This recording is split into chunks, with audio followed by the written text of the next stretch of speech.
have the utmost confidence in what my boy is doing. I'm going to tell you right now, he's better than Steph Curry. I'm supposed to be the franchise player, and we're in here talking about practice. Playoffs? You kidding me? All right, nobody talk.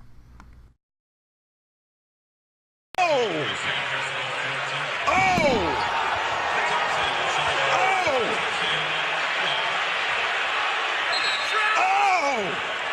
Anything else you want to say? How about the beautiful move here by James Harden? Draymond Green made the mistake of reaching. As soon as he reached, that's what. At 59, and Chris Paul going into the body of Steph Curry. And a little shitty answer from. Hello and welcome inside the Sportz Sermon. We hope you guys enjoyed those highlights. The Rockets have gone up on the Warriors 3-2 in the series, so that is what we're going to be talking about today. If you want to see our Cavs-Celtics preview for Game 6 before that game starts, make sure you check out our episode from yesterday, either on Twitter or YouTube. You can find both of those on our Twitter at the Sportz Sermon, as you can see on our little graphic down there. But yeah, we'll start with a game recap from Jason about last night's game. Yeah, we're keeping it quick and easy on this Friday afternoon. But the Warriors, they led by 1 to start the fourth before Paul got going, scoring 7 points to power a 10-5 run that gave the Rockets an 81-77 lead with about 9.5 minutes left. Klay Thompson hit a three-pointer, leaving the Warriors ahead 80-79 after they re-ruled Chris Paul shot a two-pointer. The Rockets were clinging to a 1-point lead with about 7 minutes left when Durant fouled Eric Gordon on a three-point attempt. Gordon made all 3 free throws to start a 7-2 run that extended the lead to 88-82 midway through the quarter. Eric Gordon came off the bench to score 24 points, and his steal on Golden State's last possession secured a 98-94 victory Thursday night that gave the Rockets a 3-2 lead in the Western Conference Finals. But that victory came with a cost, as Paul had to leave the game in the final minute with a right hamstring injury that could keep him out of Game 6. So my question for you guys is, how worried should the Warriors be about KD's bad shooting? I don't think they should be too worried about KD himself. He shot 3 for 6 from 3, which isn't that bad, but he did shoot 8 for 22 from the field, which is not very pretty. It is due to the Rockets having a stingier defense, but if I was Warriors, I'd be more worried about their offense in general because they're not moving the ball very well, and that's what they've been known for, the great ball movement and getting open threes, and that's not been happening for KD. Yeah, we'll get to the Eric Gordon finish, sporting the Eric Gordon jersey, and Clippers jersey, a bit of a throwback, and Chris Paul's injury in just a little bit. But back to KD shooting, I think they should be pretty worried about it. I mean, it happened 2 games in a row. In Game 5, or in Game 4, he was 9 for 24 from the field. Last night, he was 8 for 22. So KD really not finding his rhythm right now. He's not making open shots, and really when he does make those shots, it opens up everyone else and allows Steph and Klay to do their thing, Draymond to have lanes to drive, just everyone to really do their thing. I mean, their offense, it revolves around KD. Obviously, he shoots 20-plus times a game, so I think they need that to get the rest of their offense going, so they should be pretty worried about it. Yeah, I don't really know how to feel about this one. I'm more just worried about, KD in general. It's not his shooting. I'm just worried about him. He's just not playing smart. You look at last night in the first quarter, he was 5 for 10, and his shots were contested on a 60% rate. But then the rest of the game, from second to the fourth quarter, he shot 3 for 12, 0 for 4 in the fourth quarter, and he got a 92% contested rate. And he was shooting from an average field goal distance of almost 17 feet compared to 9 feet in that first quarter. So he's just taking worse shots as the game goes on, and he's missing shots that we've seen him make time and time again. There was a lot of stats last night. I'm like, when's this one going to fall? He's not taking that. The shots he's taking are farther and getting worse as the game goes on, but even those shots we've seen him hit plenty of times. So I'm just worried about what's going on. And I'll get into later about the ISO stats, but that has bugged me beyond belief. Jalen Rose was talking today, and the 2 most used plays last night was they posted up KD 12 times, or some 14 times or something like that, and then the second most used play was KD ISO. So like you mentioned, there's no ball movement. It's literally just getting the ball to Kevin Durant and getting out of the way, but still he's missing those shots. he's posting up Chris Paul. It's not like he's posting up Capella. Like, he's got Chris Paul on him a lot, and he can't score. So I'm just worried about, like, what's changed in these last few games with the Warriors just look like, I don't even know, like a different team. They don't look like the Golden State Warriors that have made them be in the finals the last 4 years, the 3 years about to be 4 if they make it. But, like, it just is surprising that right now what changed. All right, so sticking with the Warriors, who do you think's most to blame for their downfall in these past 2 games, Zach? I think it's definitely their late game decision making and their late game coaching. So game 4, as we saw Klay Thompson throw up that fadeaway jump shot, I personally think that there should have been a timeout called, and I think that cost him the game. There were things before that too, but mainly at the end. And also game 5, I don't even know what was happening there. So I didn't know if Steph Curry was going to throw it to Draymond and then Draymond would drive and pass it back for the deep 3, or if there's no possible way that Kerr made the play so that they inbound the ball to Steph and they passed to Draymond Green. Yeah. So they asked Kerr about that in the post game, and they said that they asked Steph. Someone like he saw a lane, right? Draymond saw a lane. But he thought that because they knew that Houston had a foul to give, so Steph was like anticipating that foul because he saw 2 people starting to come on him, so he tried to like get rid of it to like avoid that foul, but then threw it at his legs. Like it was just it's terrible. And then Draymond didn't fall the ball to his hands, and they thought he had like a lane in the middle, but like, how are you going to get past Eric Gordon if you can't even dunk? But whatever. Not very athletic. So I definitely say like those 2 games back-to-back cost him. And that's basically what. Yeah, I said Kevin Durant is most blamed to the Warriors. I don't really think it's the coaching. We had your brother on yesterday for the podcast, and we kind of agreed that there shouldn't have been a timeout initially, but once the play started to break down, they should have called a timeout. I don't really think it's on the coaching. I think it's just on the execution on Kevin Durant. Like I've already talked about it a little bit, but fair or not, he struggled, and the reason he came here was for games like this to carry the Warriors over the humps. They didn't have to worry about whoever else. Like they are far and away the best team in the league, and they should be beating these teams. And the stats I mentioned in the question earlier show it. Like he's just not playing his game, and because of that, the blame's got to be on him. I don't think it's all on him, but if I have to pick somebody, it's got to be KD. Yeah, I mean, I also said KD for the same reasons. He can't really shoot the ball right now. He's just not making his open shots that the Warriors rely so much on. But another thing they rely on that I think is a little bit underrated, I think they rely on Andre Iguodala too much defensively, and that's really hurt them the past couple games. However, that's not really an excuse, though. They still have 4 All-Stars in their team, and they all can play defense, maybe besides Steph. I mean, so you mentioned Iguodala, and this just makes me so mad. I am definitely the pro-Warriors guy of this panel. Like, we've made that very clear. But if Andre Iguodala makes that big of a deal, he should be on the All-NBA team. He should be in the All-Star game. Like, he is not a difference from the best team in the NBA, second best team in the NBA, to, like, looking out of sync the entire game. Like, he does not make this entire team go. And I just don't understand. Like, yes, like, that's an easy way to blame is Andre Iguodala. And don't get me wrong. Like, yes, he does affect the game. But there is no reason you should go from beating them 41 points in Game 3 to dropping 2 games. It's just a huge gap for one player. If it was Kevin Durant, it's different. It's Andre Iguodala. He's like 30 plus. He probably let's see what he's averaging on the season. He's averaging 8 points a game in the series. Like, he's not Durant. Like, I just don't understand. Like, I get it defensively, but offensively, there's no reason why they look like this right now.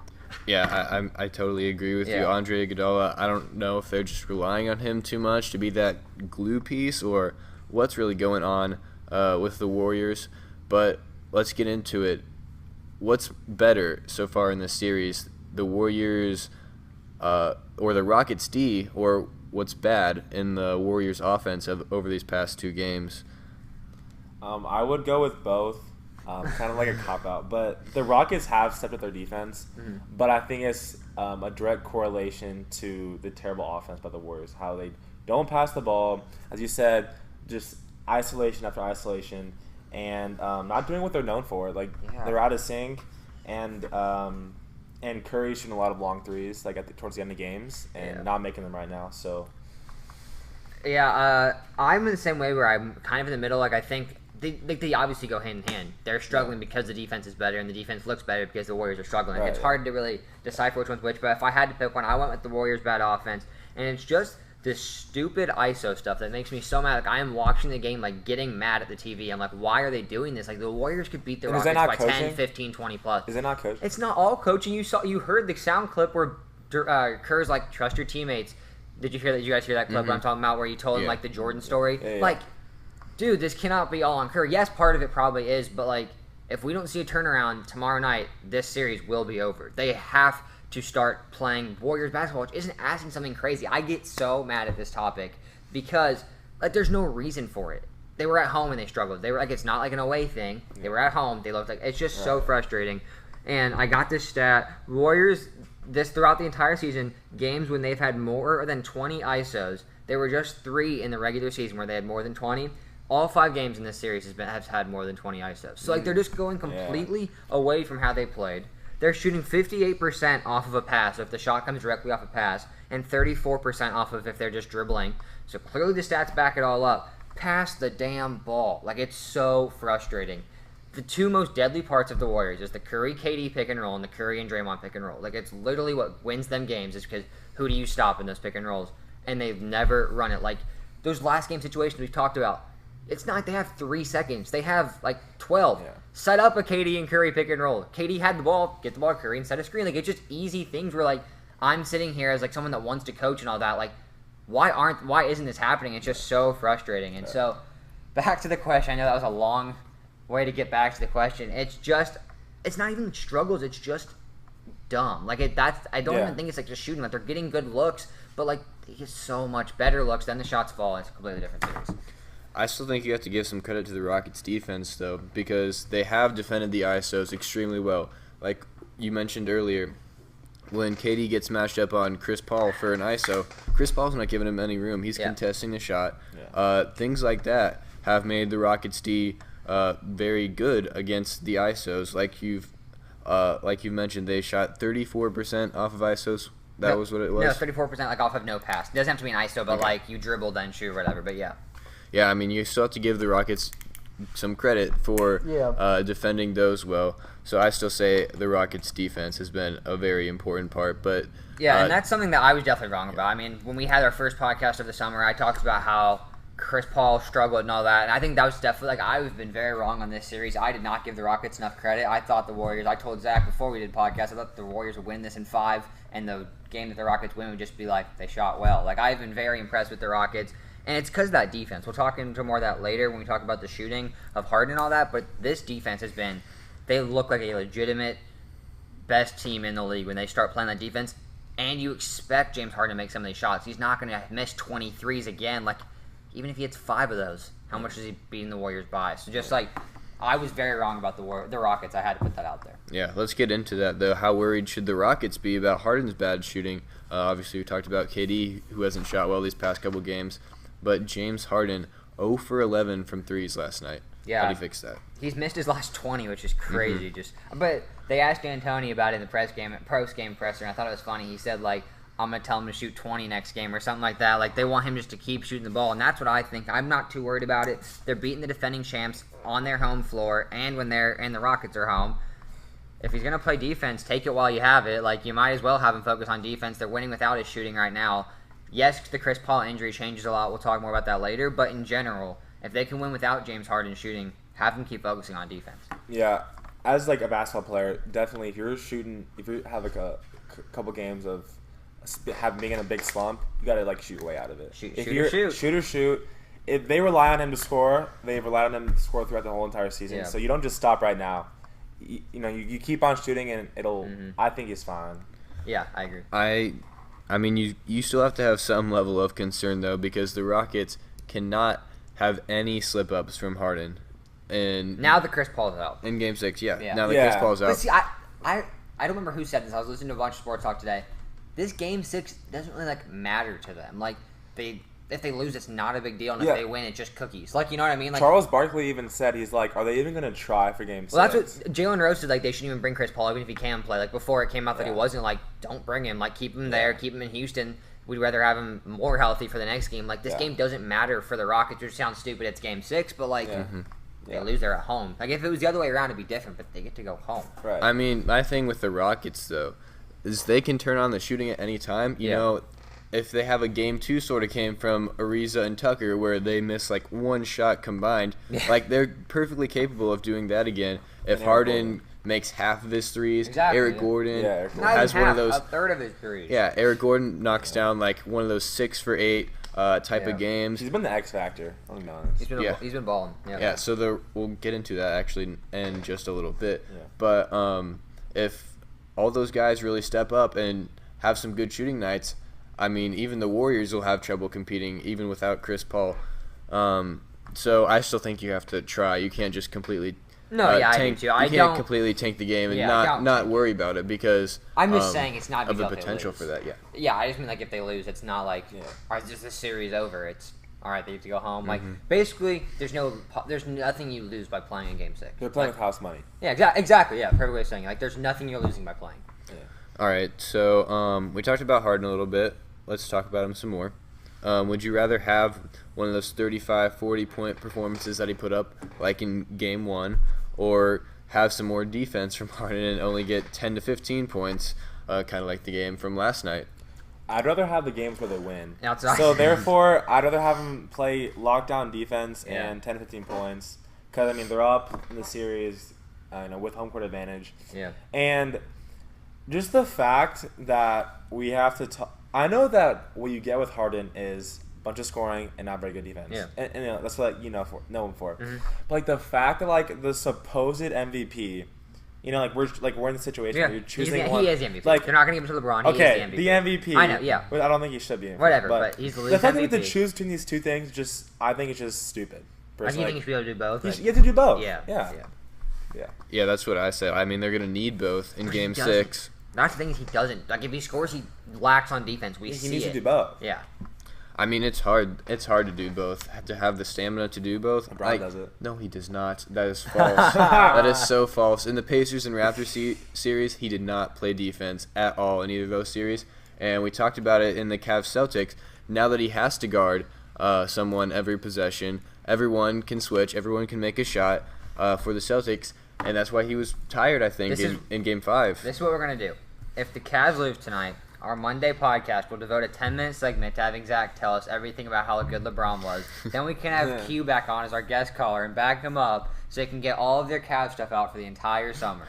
I think that would be a good idea. It would be like the farewell party for the Cavs. Like, not get bad. No, if LeBron plays bad, I'll point it out. No, yeah, I know you. I'm just saying in general. Like, when they lose their series, we'll have a LeBron segment where you can just go off of how he did a lot. Because, like, I mean, he has done a lot, but we kind of like brush that under the rug because like we're used to it. So we'll let you bring all of that back out once the farewell tour of the Cavs. Yeah, he's definitely leaving. I think. But yeah. Anyway, that's right. We'll talk about that in the summer. Yeah. We got plenty of time for that. So let's talk about Chris Paul and Eric Gordon. That was their game last night. They completely showed out in the second half and really clutched that dub for the Rockets. So how important do you guys think that those two have been for the Rockets this series? I mean, they're the two most important people of this series. Besides Harden's defense, like, these two are the reason that they're up 3-2 going into Game 6. It's just Gordon offensively and Paul defensively. Both of them, you put them together, and they look like the MVP. Like, yeah, Harden hasn't played well, but Gordon and Paul are the reason that they're in the series and winning it. I mean, Chris Paul, he had 0 turnovers last night. That's just incredible. And he's playing, like you said, great defense. And he stepped up. He played really bad in the first half. Stepped up huge in the second half. Third quarter was crazy. Really impressed me. And then also Eric Gordon, obviously, gives him another scoring option. Came up big, stepped up with that big three with the pop out, the kick out, sorry. And he had 24 points. So, I mean, the games where he scores in bunches, the games where they usually win. So Yeah.